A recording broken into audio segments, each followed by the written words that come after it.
Good morning and welcome to this Growth Through Innovation webinar brought to you by the Mid-South West region as part of this year's Global Entrepreneurial Week.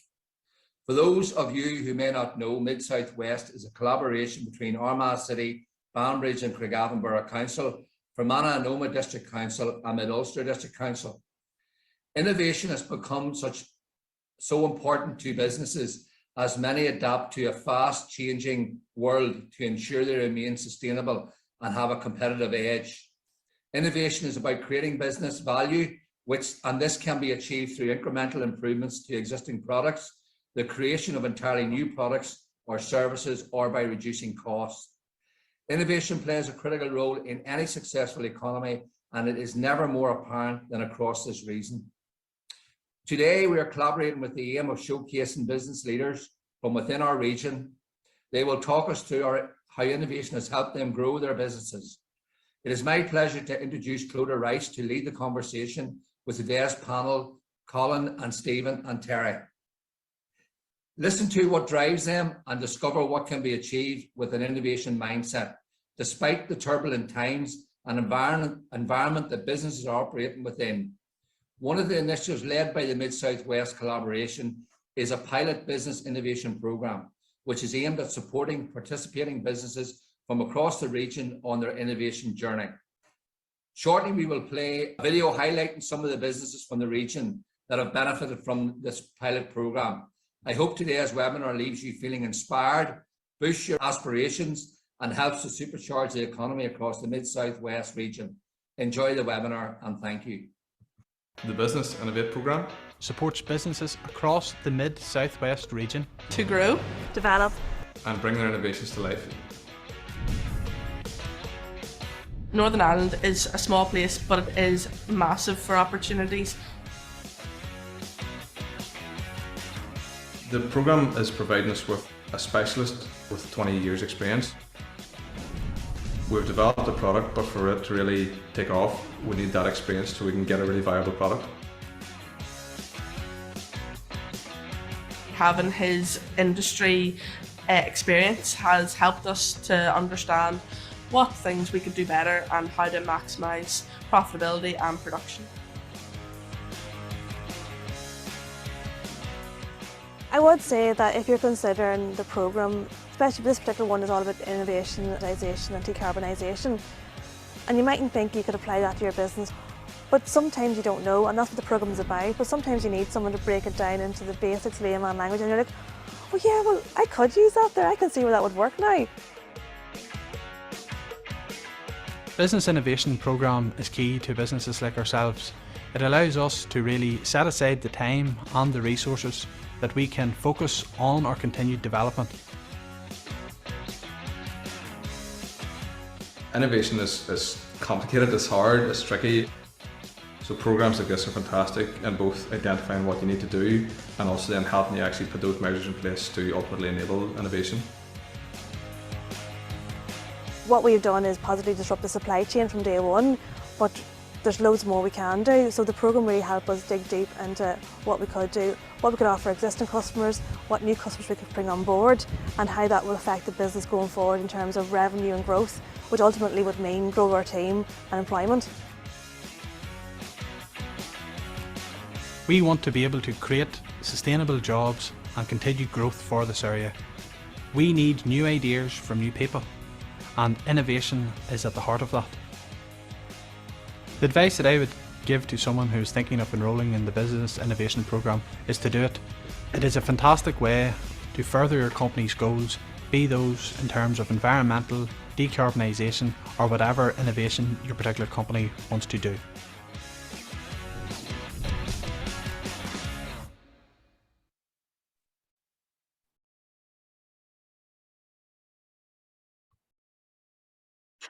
Hello and welcome. I hope you can all hear me okay. My name is Clodagh Rice. I'm the business correspondent at BBC Northern Ireland. And thank you to Councillor Sam Nicholson there for the warm welcome. So I'm looking forward to having a chat with some business leaders here now, but just first, before we start, a couple of housekeeping notes.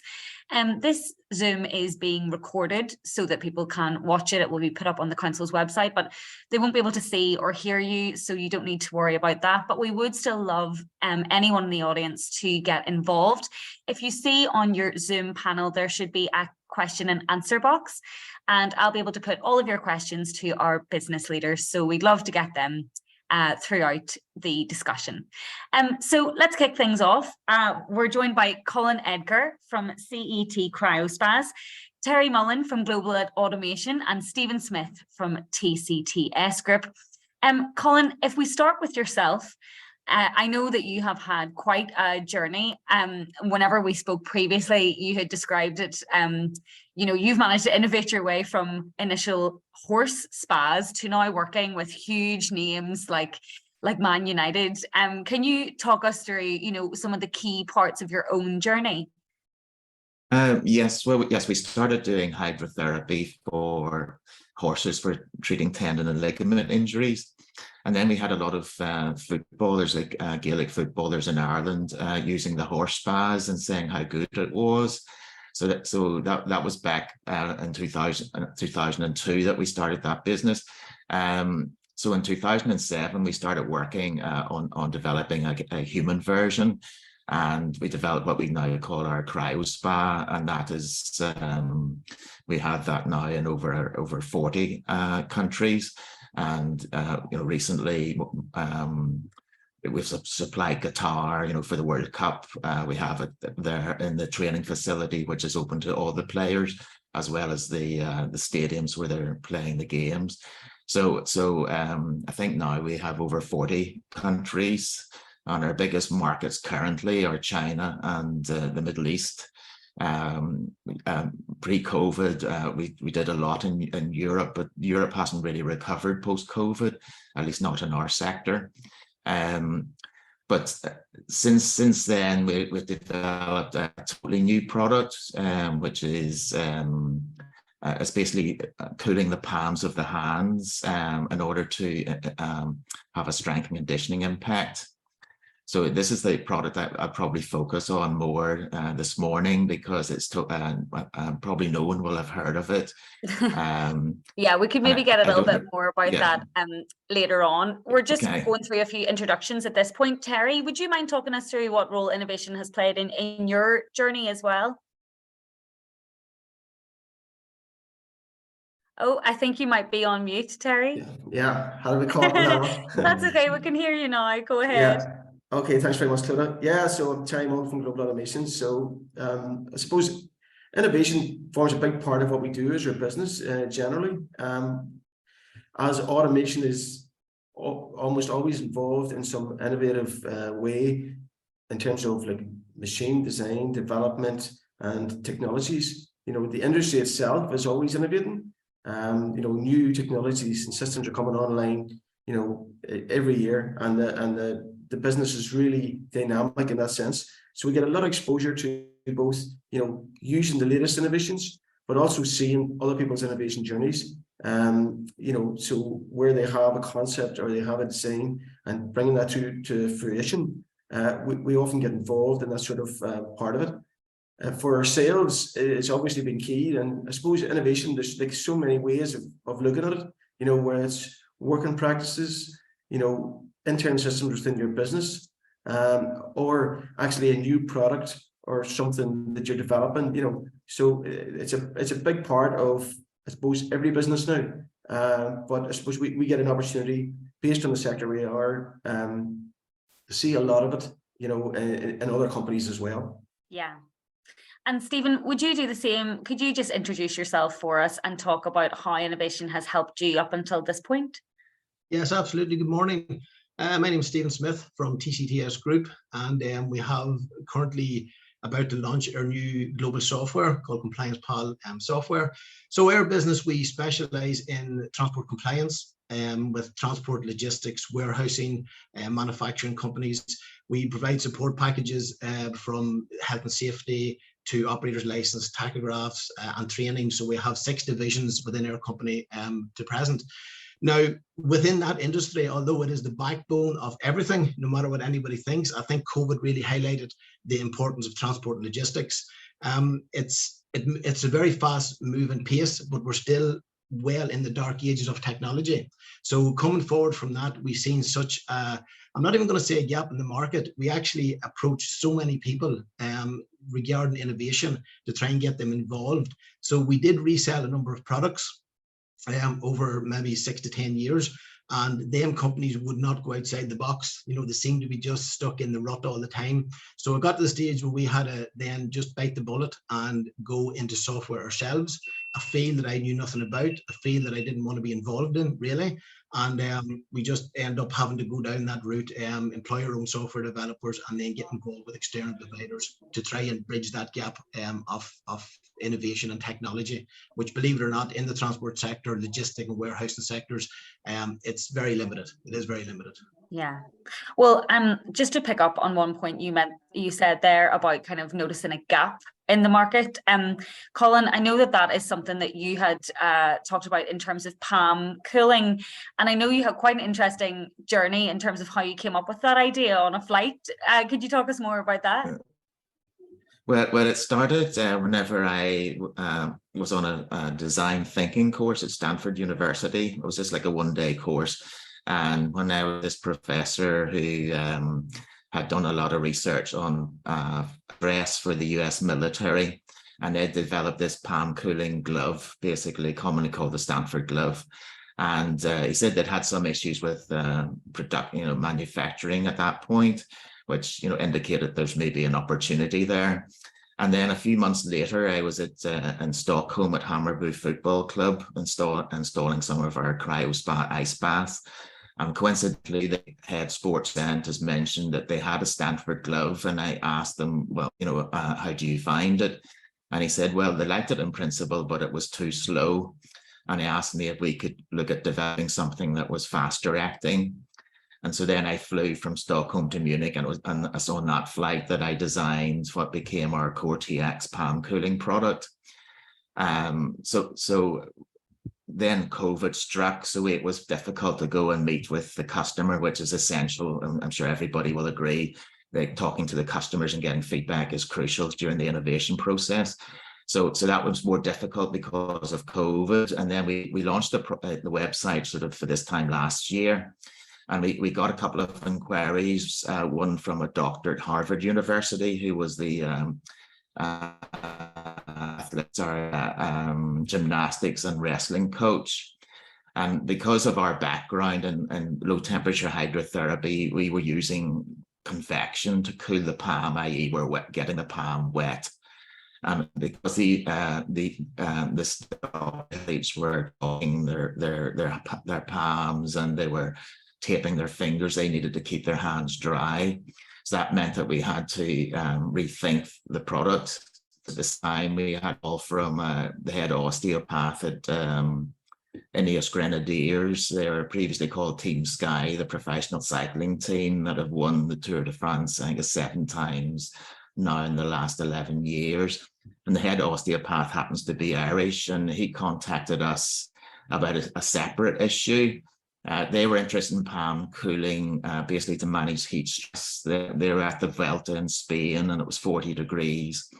And they wanted something they could use on the coach. So at the end of today's stage, whenever they drive to the hotel for, close to the start of tomorrow's stage, that coach journey could be an hour or 2 hours long. And so they wanted something that they could use on the coach. So we had something that didn't involve water and was portable. So we had to go right to the drawing board. And that's how we've come up with the sort of second iteration for our palm cooling product. And so speaking of going right back to the drawing board, I'm sure there will be some people listening to this. I mean, hopefully, maybe working in a business and they do have an idea. What is your advice on how to get it from that kind of drawing board stage to actually, it becoming a reality? this manufacturing. So you have to make a physical product that you can use. Now, during the design phase, the conventional wisdom is that you do drawings first and talk to customers. But when you have a product which basically people won't know anything about and they won't believe it works, you almost have to have a physical working product so that they can feel it yes, you know, so. And Terry, can I put the same question to you? I appreciate, you know, it depends on the industry you're working in. It depends on whether it's a product or a service. But I mean, on that kind of point of getting something from an idea to a reality, what would your tips be? I think it's we spoke about this earlier actually with Stephen was talking about it, and you know it's that thing of doing the research. You know, you have to be anticipate that you're going to have failures, you're going to have problems with what you're doing. If you're really being innovative in terms of a design or a product, you know, if it is something that hasn't been done before, there's going to be lots and lots of challenges, and you know you need to just be prepared to make mistakes, learn from them, and move on. And I'm sure people will, you know, if there's anyone listening, will think they're glad to hear it from established businesses like yourself, you know, to say that it is okay to make mistakes, and you're, you know, that's all part of the kind of innovation journey, I guess. Yeah, without a doubt. And like, you know, the other thing about innovation is like, you know, it can be so difficult because again, if you're doing something that's outside your normal sphere, you may have spotted a gap on the market, as Colin was talking about there, or an opportunity, as Stephen mentioned as well. You know, the opportunity could be there, but that doesn't mean that you're an expert on delivering that. And that's something you have to evolve within your own business, with your you know your employees and whoever's helping you on that innovation journey. And I know Stephen probably talk about it after a while here, you know, about getting the right people and getting partnerships in terms of alignment with people that both are on the same wavelength as you and have the same vision as you are very, very important. You know. Yeah, we can maybe bring Stephen in at that point. I know Terry was referring to your own example there, Stephen, just in terms of some of the challenges whenever you are trying to come up with something that might slow down the process and things like that you were chatting to us about a bit earlier. Yeah, well, I think just even to follow up on that last question is from an innovative point of view is to always start with the end, you know, with the end in mind and work back, because your end product, it might sound so mad to everybody else, but you know that it needs to be done. So when you have the end in mind and work your way back, I find then it's easier to do it that way. And then when you're starting to map out what you need to do, one of the big things that I have learned over a 4-year period with development of software and the innovative project that we have at the moment is the likes of a software developer, they're there to develop software and code. So I thought at the start it was a matter of telling them roughly what my idea was, give it to them, and they'll just code and build it. But the bottom line is they can't, because they don't know exactly what's in your head. So you have to get it out of your head and onto the bit of paper. So that really led us down the track of sourcing out developers, and that was the most difficult bit, because Google is great, but Google can be manipulated very, very quickly. A nice shiny brochure can be developed, a nice shiny website can be developed. So it's a matter of drilling down into what the company that you're going to, you know, go with can do. And remember, a lot of them, as I say, is a shiny website. So I would always advise people that you need to get external advice and guidance with that.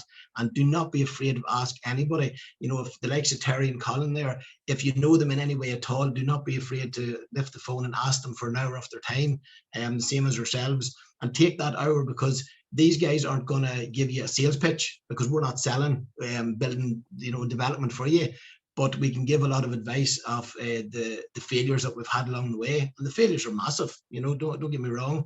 But with the end in mind and the goal in mind, well, then you're just going to keep going and keep going and keep going.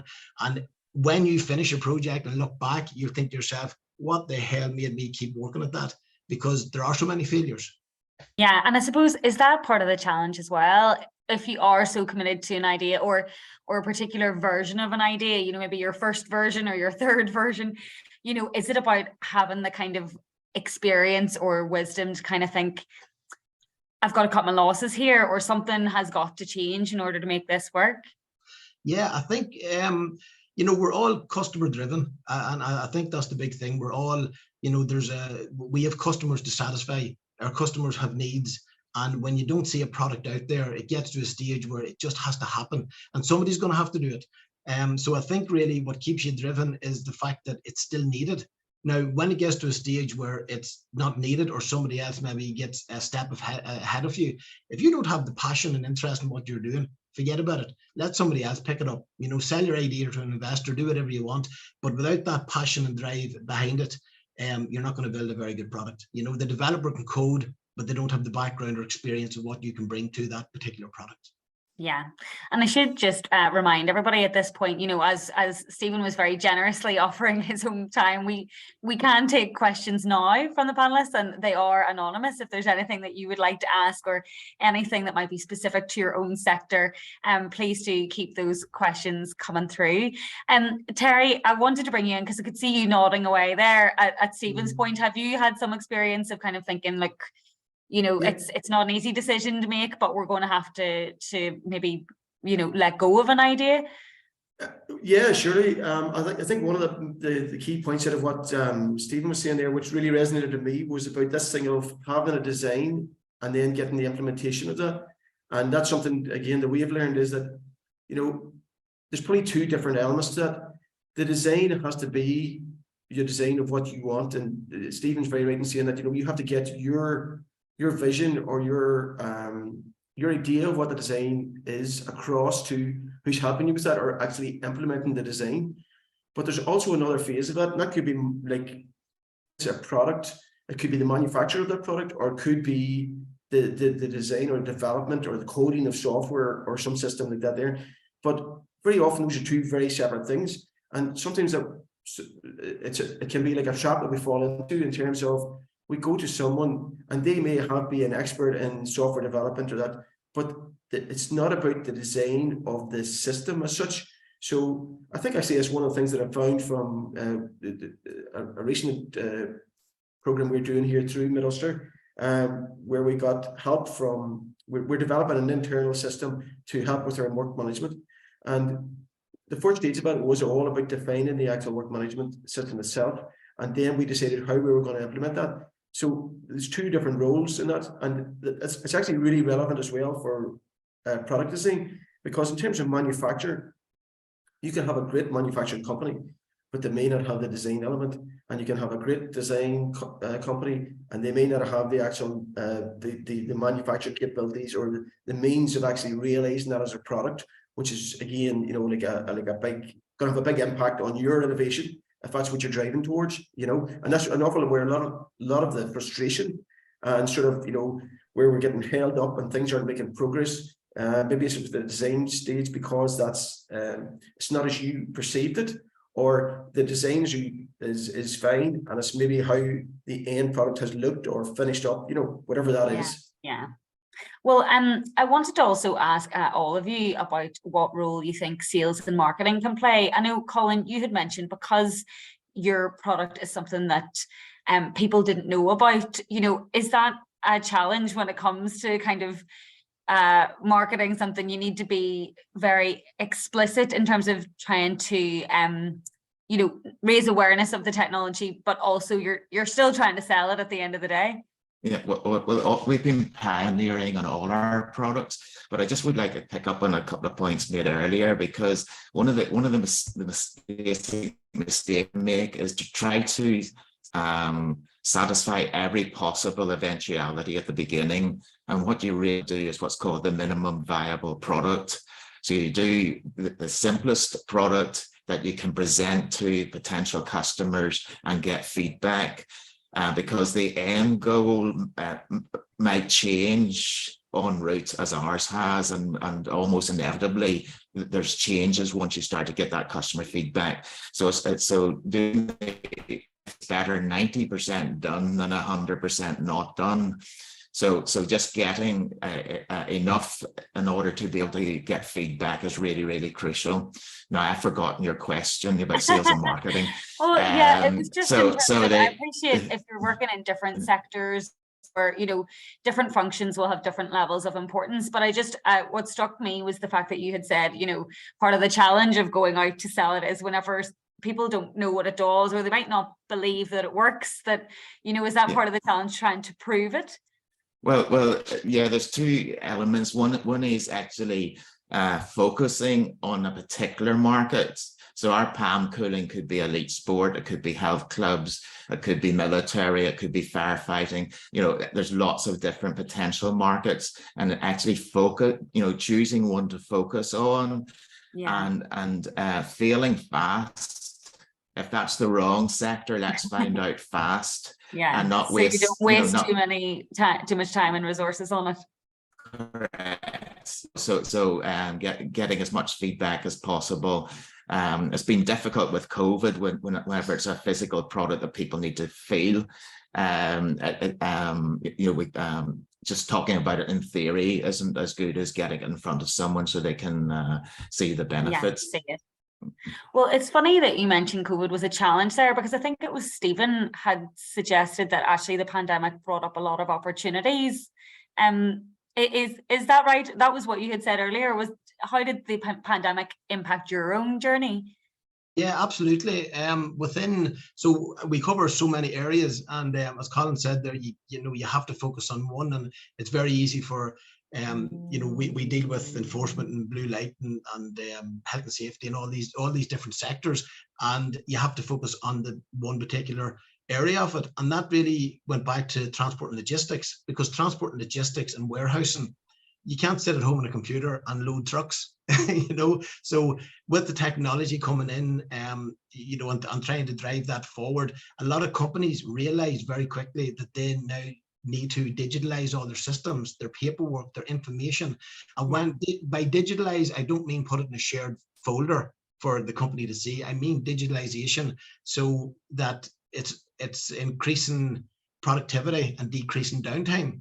So when the pandemic came in within transport and logistics especially, and even the delivery of last mile logistics, should we say, to the door, and leaving the product at the door and getting a signature, all them days were gone.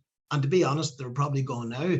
But taking a picture beside a gnome at the back door, and then your package going missing, just wasn't good enough. And that brought into play GPS location drops. The likes of What 3 Roads now, and it made it massive. So the upside of COVID is that so many industries just turned around and said, we've had enough. We need to go we need to go digital, really. And that they're open to a hell of a lot of opportunities. From us personally, for our on-site support packages, as I say, we have customers Northern Ireland, Southern Ireland, throughout GB, into Portugal and Spain. We're starting to move well into the EU. But that work only came because we could do so much of it remotely. And set up systems for people, and then make them aware that they can have all on one platform, and then that can be digitalized and repeated throughout any organization or any location that they have. So it was massive, Clodagh. It was a massive game changer for us. We've had a question here about hydrogen powered systems, so I could maybe ask each of you if that might apply to you. But I'm thinking particularly, Stephen, for yourself, first of all, in terms of transport, do you think that there are opportunities there for Mid-Ulster? We're so far behind in technology that way, I believe. And if somebody is looking from start to finish, so from the development of it to the infrastructure of it, that's the game changer. Other companies are only looking at very small bits of it. Now, the government are pushing for more green. Transport and logistics are being hammered all the time over the carbon footprint, and they are working massively. Like, we have some distribution clients with large sites, and they are busting themselves to try and get the their carbon footprint down, because they're now starting to get penalties, and there's a lot of clauses in it. So yes, that sort of technology is massive, but someone needs to lead it, and they need to take it from start to finish. Instead of just focusing on one particular bit of it. Now, as Colin and Terry mentioned earlier, that could be involving other parties, because you don't know everything, and you will never know everything. So if you bring in a specialist, say from a vehicular side, into the likes of a facility side, and put them together with your idea, because your vision should never change. You know, as Colin says, the end goal might change, but your vision should never change. If anything, your vision should get bigger, not smaller, because you see all these opportunities coming about. So yes, that the technology, we're sitting waiting for it. We're begging for it. And I mean, Terry, to put the same point to you, I mean, I guess we know there are so many opportunities related to hydrogen or to renewables, but is it about trying to, you know, to steal what Stephen said, you know, someone to kind of lead that movement? Yeah, I think so. Like, and I think it needs strategic leadership. You know, as a general thing, I'll come back to particularly to about the hydrogen thing, because I have a bit of experience in terms of working alongside that. In this sort of area that we're in here, like if you're talking about the South Mid or Mid Ulster, you know, there's a vast array of really dynamic, enthusiastic people there, and there's a real good sort of history of people being innovative and being, you know, preparing to put themselves out there to actually, you know, create something, you know, start a business and be innovative. And I think that, you know, one of the things that I've sort of learned is that working in partnership or working with each other, you know, having good relationship with other business sectors, companies right across the region is so important. So that, I think as Stephen and Colin alluded to earlier on, you know, it's this thing of having to find people that can do specific tasks or jobs or elements of what you want to do in terms of your innovation, which will help you and help them as well, you know. But relating to specifically the hydrogen, we've sort of been involved in a project which is sort of like using the byproduct of the creation of that, which is separating that the hydrogen and oxygen, and using the actual oxygen for another purpose, you know, which in this case was wastewater treatment, you know. So you know, the innovations are out there, and I say local companies are doing their best, but like a good strategic approach in terms of, you know, programs and assistance and maybe some leadership as well would be really a big advantage to the whole region. And can I put the same point to you, Colin, in terms of hydrogen or, you know, opportunities? Are there any you know, I'm thinking of your kind of heating and cooling. Are there any kind of alternative opportunities for yourself? Not really related to hydrogen, but the general point I would make is that I would rather have hydrogen than an electric vehicle, you know, somewhere I can go and just fill up, rather than going somewhere and then waiting hours to recharge. You're not going to drive to Cork, you know, and back, you know, with an electric vehicle.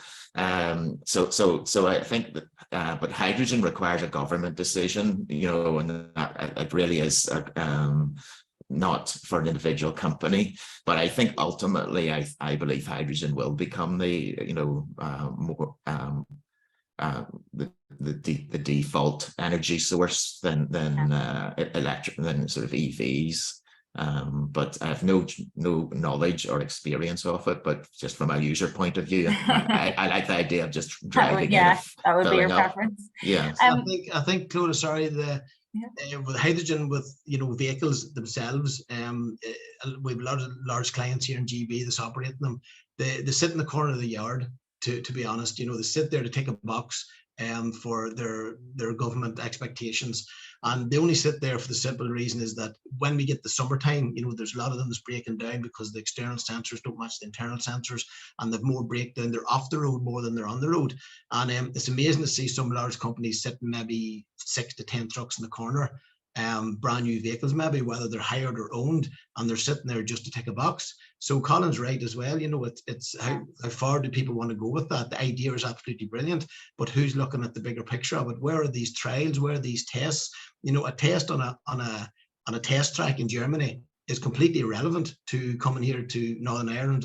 Should they be testing them in Mid Ulster? Mid Ulster, absolutely. And putting the loads that they run on every day, and you know, putting them into real life testing scenarios. You know, I've been involved in a lot of vehicle testing over the years, I'm 27 years at this crack, and you know, the likes of wind tunnels and all, they amaze me. I'm massive into that aerodynamics. I love all that stuff. However, it's not the real world. It's not the real world when you're trying to, you know, deliver at distribution centers. And you know, and Colin's so right there, this trickle charging, this supercharging, as I say, I'm in GB here at the moment, and I was in a services last week, and there was 10 charging points, but only 2 of them worked. And you know, you have guys there parked all over the place, and it's just, unless the infrastructure, and this is the problem we're going to have, and we do have at the moment in Mid Ulster, is that the infrastructure just isn't there for electric alone, let anything else. So innovation from that side is massive. And just to really clarify my point of getting people involved, if you have a brilliant idea for that part, but you don't know how to maybe add it into another category, like Terry said, well then go and seek help from a professional in that side. I think, I don't know if it's a Northern Ireland thing, but we all think that everybody's going to steal our ideas, so keep them hidden. But the problem is, without that driver, without that founder, without that person with the passion to get it going, anybody can steal it, but they'll never make a job of it. It's only the people that want to innovate. Well, also, I mean, actually, that's something that I know that you've all said, you know, in terms of the importance of kind of reaching out to people who do have the skills and knowledge. If you do have a gap in your own experience, you know, which is quite nice to hear, I guess, for, you know, just to kind of like be less wary maybe, or be more open to working together. We've had a question here, going back to the marketing question, just to say that it would be useful to hear from the panel what their top tips would be in terms of where they are like more likely to spend their money remarketing and PR in the coming year.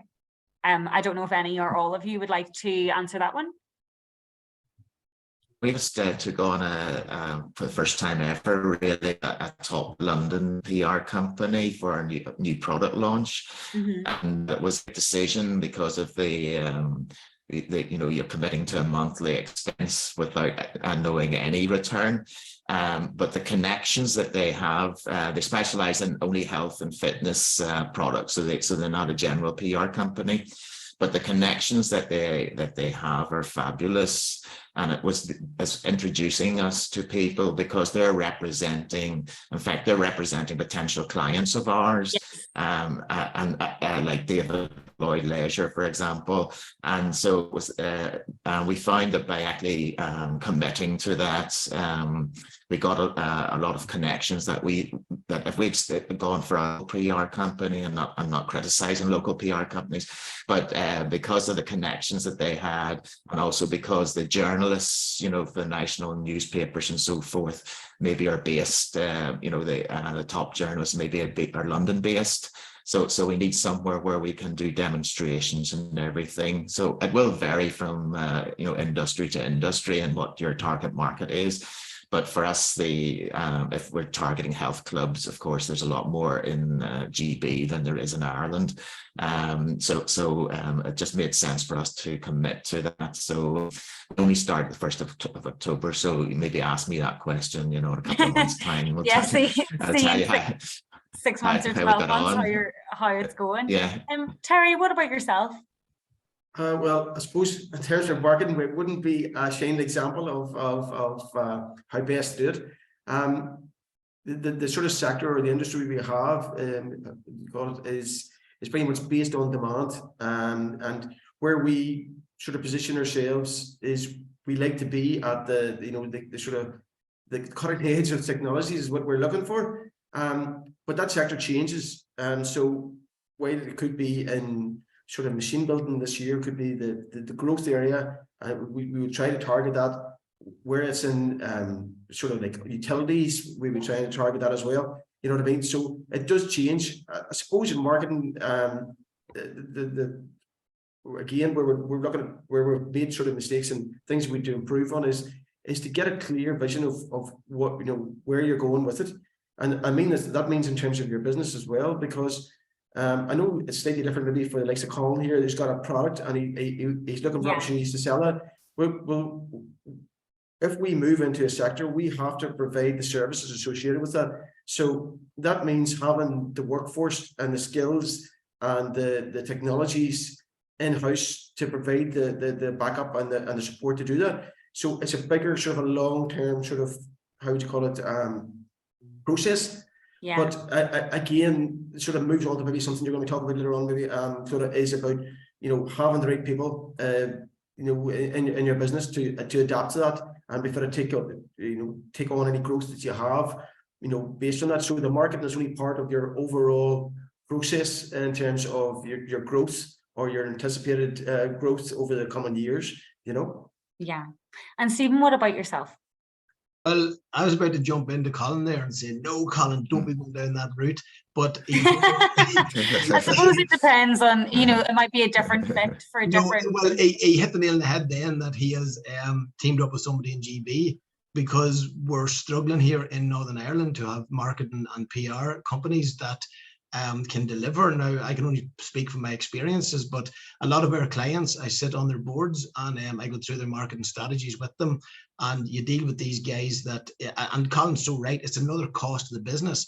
So because somebody's serving me, delivering me a service, I will KPI them from the start to the finish. I want aims, objectives, and timelines, because if we don't do that, people just take a hand all the time. They think, well, sure, listen, we'll do a wee bit of it. What is the end objective? You know, is, as Colin says, he's dealing with somebody who's specializing in the area Colin wants to go for. And that's absolutely fantastic, and that's what you need. However, Colin will hopefully think in the back of his mind, but I'm going to have to put down timelines and deadlines of what you're delivering for me, and I need the evidence of what we're seeing.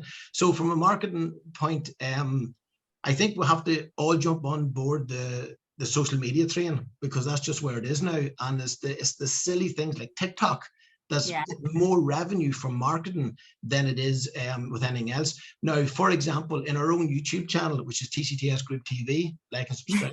On our own YouTube channel, I went and met with these marketing guys, and there were all these gurus, and this is Northern Ireland, they're all gurus of all this.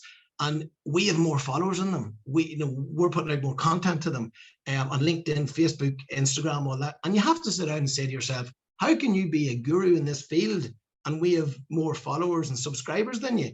And I think that's a very relevant question, and it'll lead on to what we might talk about later on about getting external help, about the professionalism. So yeah, well, funny, I mean, just on that point, because funny, that's sort of exactly what Terry was alluding to there as well. I suppose you both have contrasting experiences in terms of marketing and PR, whether it's Colin looking for an external agency or Stephen in your own, you know, YouTube channel.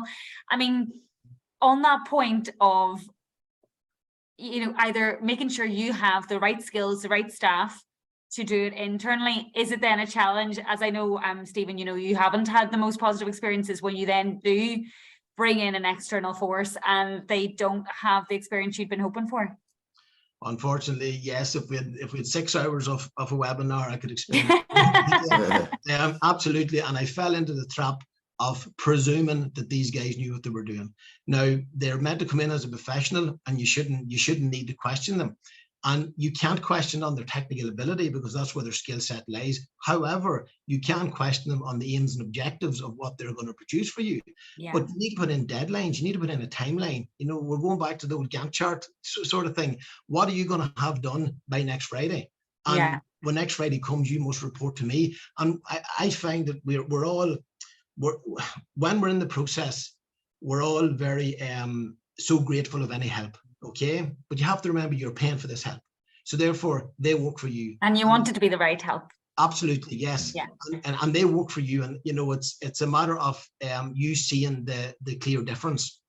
You know, you seeing what they can bring to you. We've been involved with a number of software development companies and all, and although they're great people, they do not have the skill set, they do not have the experience. And within the first couple of months, I thought that, but what would I know? Because I'm not a coder, I know nothing about software. However, if I'd have monitored the way we're monitored in now, our 4-year project would have been finished in 12 months. And now, talking about the innovation growth, the context that we made through this program has actually just catapulted our process, because that gave us good context somewhere else, and they know the way that we work. So I think question each and every bit of it. We are also an Invest NI client, and we're very grateful for Invest NI to come on board. However, has been a terrible experience. You know, I wouldn't recommend it, and we won't be going back down that route. For the simple reason is they're the same themselves. They don't have the technical experience. They don't have the skilled staff in the background, and it's a prolonged project. You know, so you have to understand where your external help's coming from, and it's the same thing again.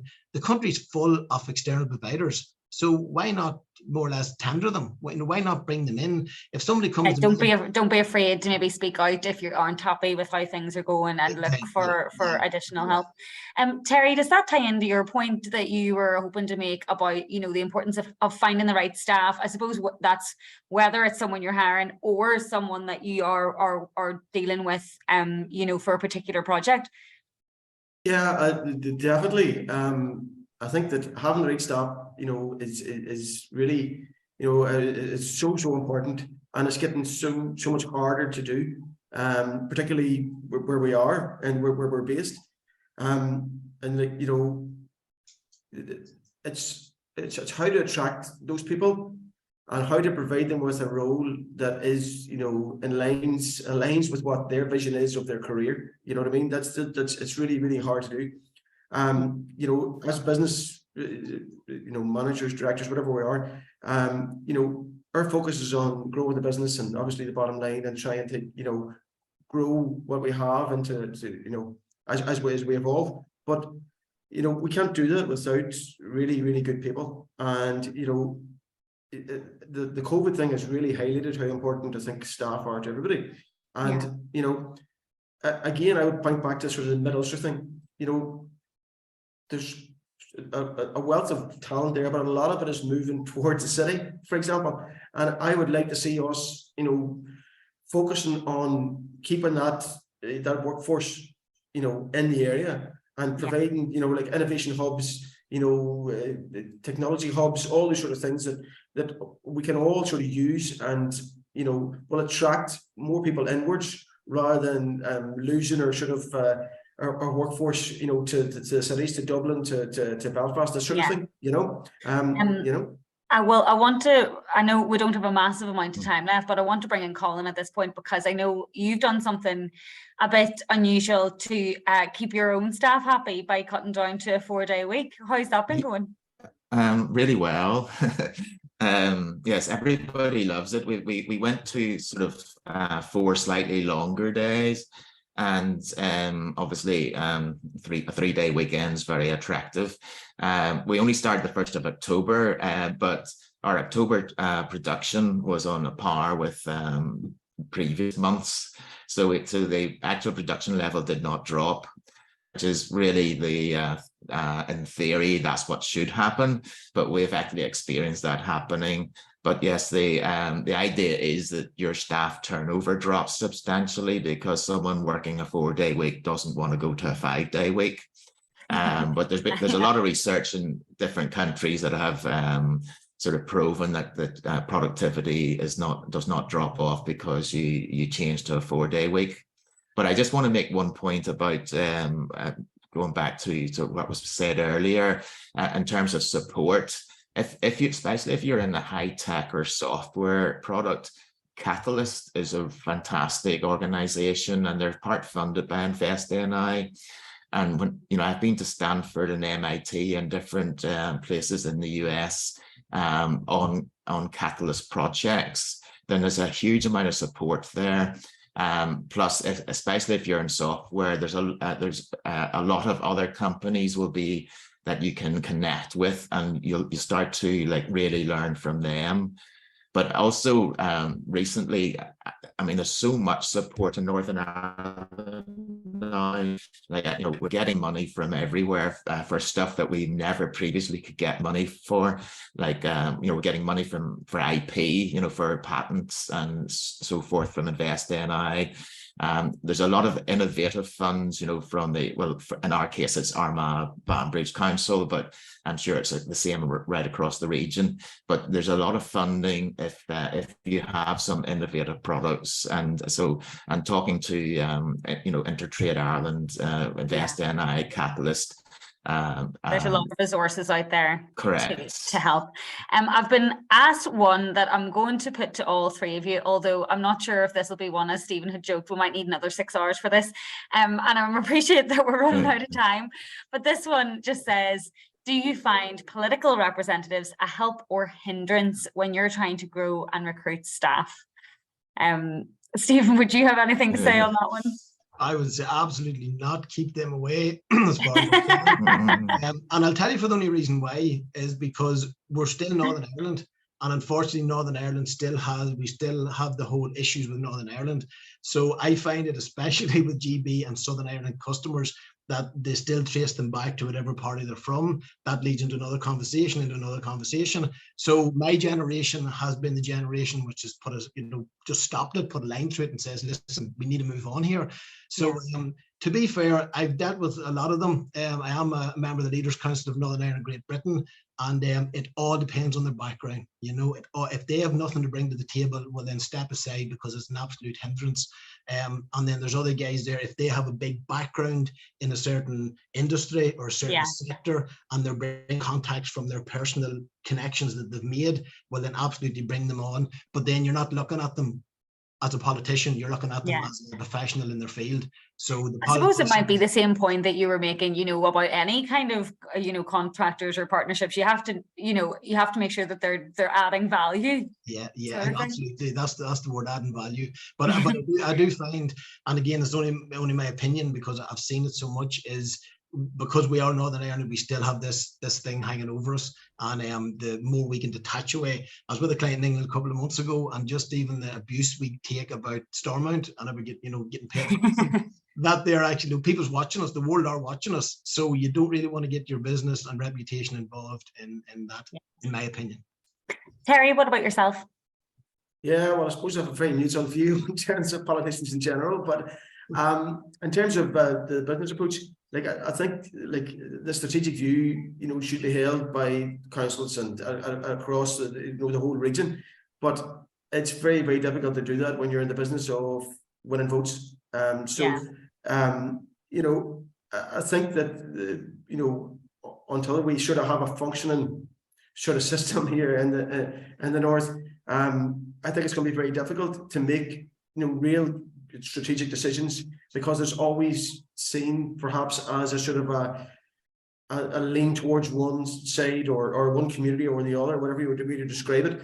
But as Stephen says, we'll have to move past that and really see what's best for the country, and actually try and look towards where can we grow our businesses, and what can local government do to provide that and assist that, support that, exactly, what I mean. And there's obviously been some bad decisions in the previous years there, but I think that's the key, is just really looking ahead and not looking at the short term, but looking at the long term, in terms of retaining our workforce, attracting them with in an external investment, and supporting companies that are innovative and have potential to grow. You know what I mean? Yeah. And final word to you, Colin. Well, I think in terms of recruiting staff, politicians haven't, for me, hindered or helped. And my only direct connection with politicians has really been on the problems we've had as we manufacture. We have to source components, and most of our components come from England. And of course, there's a big barrier which we would like removed. And it's not just from England. We have suppliers in France, Germany, Holland, Belgium who refuse to supply us now. So those the issues that people don't really think about is how many suppliers just refuse to supply Northern Ireland. Or you have to send it from one supplier to another supplier. Like we are sending stuff from Belgium to a friendly supplier in Germany just to be able to buy it. And so you end up with a €20 component cost you €100. So those barriers to trade, especially within the UK, I think those need to be addressed. And that's my only involvement with politicians, is trying to get that, pointing out the issues that we've got, But in terms of employing staff, obviously it has been more difficult in the last 12 months or so. If anybody's recruiting staff, you get a lot fewer people applying than you would have 5 years ago.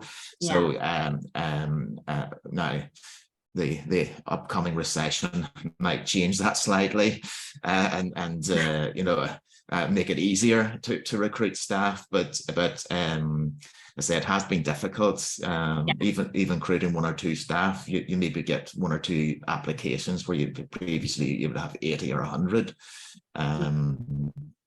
I know it has been, the labour market has been particularly tight, and it doesn't look like that's changing anytime soon. But a big thank you to all of our panellists, to Colin, Terry and Stephen. Thank you so much for giving up your time. I appreciate, I think, Stephen, you're actually in an airport, so, appreciate you all had to fit us in to your busy schedules. Just before I finish up, I also wanted to just open up to the webinar, this proposed idea that's come from the Mid-South West Partner Councils. They're considering setting up an industrial investment challenge fund.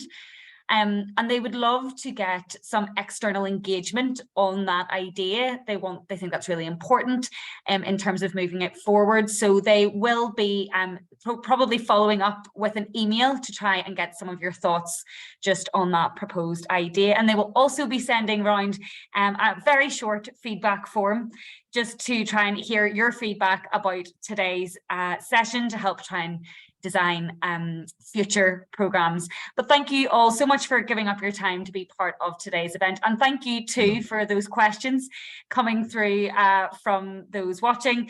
And I'll now pass you over to Councillor Martin Kearney, who's going to close today's event. Thank you very much. Thank you.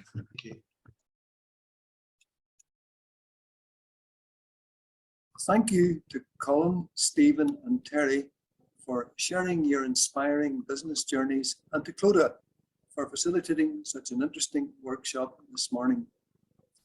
I'm sure you will agree this session has given us lots to think about in terms of how doing things differently and innovating can be used to create greater efficiencies within the day-to-day operation of businesses.